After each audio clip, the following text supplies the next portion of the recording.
আগুন ও প্রাকৃতিক দুর্যোগে সুরক্ষার বার্তা নিয়ে সচেতনতা শিবিরের আয়োজন করা হলো বেলাকোবায়। বুধবার জলপাইগুড়ি জেলা প্রশাসনের পক্ষ থেকে এই শিবিরের আয়োজন করা হয়। নিউ লাইফ ফার্টিলিটি সেন্টার আধুনিক চিকিৎসা ও বিশেষজ্ঞদের সহায়তায় আপনার স্বপ্ন পূরণ করতে প্রস্তুত।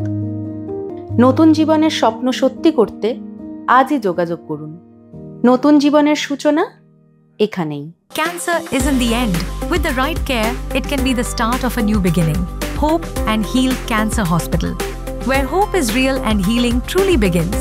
জলপাইগুড়ি জেলা ডিজাস্টার ম্যানেজমেন্ট গ্রুপ, দমকল বিভাগ এবং পুলিশ প্রশাসনের যৌথ উদ্যোগে বেলাকোবার শিকারপুর হাটে অনুষ্ঠিত হয় এই সচেতনতামূলক কর্মসূচি। শিবিরে গ্যাস সিলিন্ডার লিক বা বিস্ফোরণের ঘটনা ঘটলে কিভাবে তা দ্রুত নিয়ন্ত্রণে আনা যায় এবং আগুন লাগলে প্রাথমিকভাবে কিভাবে তা নেভানো উচিত তা বাস্তব ডেমনস্ট্রেশনের মাধ্যমে দেখানো হয়। এছাড়াও ভূমিকম্প, বন্যা কিংবা অন্যান্য প্রাকৃতিক দুর্যোগে কেমন সতর্কতা নিতে হবে, জরুরি সময় কি কি জিনিস হাতের কাছে রাখা উচিত সেসব বিষয় বিশদ নির্দেশ দেন বিশেষজ্ঞরা। সাধারণ মানুষের মধ্যে সচেতনতা বাড়াতে আগামী দিনে জেলার বিভিন্ন হাট, বাজার ও স্কুলেও এই ধরনের শিবির চালানো হবে বলে জানা গিয়েছে। আমরা একটা অ্যাওয়ারনেস করব।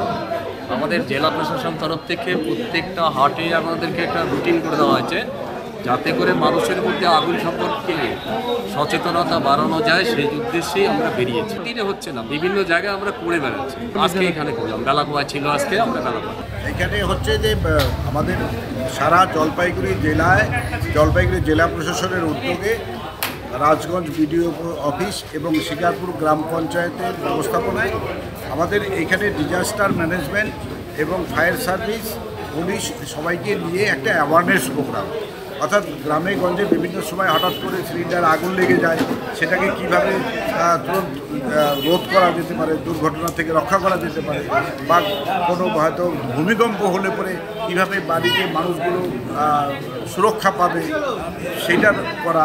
আরেকটা জিনিস হচ্ছে এগুলো ডেমনস্ট্রেশনের মাধ্যমে দেখিয়ে দেওয়া হলো। আর তাছাড়াও গ্রামে গঞ্জে বিভিন্ন জায়গায় যে কোনো কারণে হয়তো যদি আগুন লেগে যায়, তাহলে সেই আগুন লাগাতে গেলে আমাদের প্রশাসনিকভাবে ফায়ার ব্রিগেড আসতে অনেকটা সময় লেগে যায়। তারা সাধারণত লেট করে না, কিন্তু আপৎকালীন আমরা যদি সচেতন থাকি, আমরা সচরাচর করেই থাকি, সেটাও কিছু পদ্ধতিগত অবলম্বন করে সেই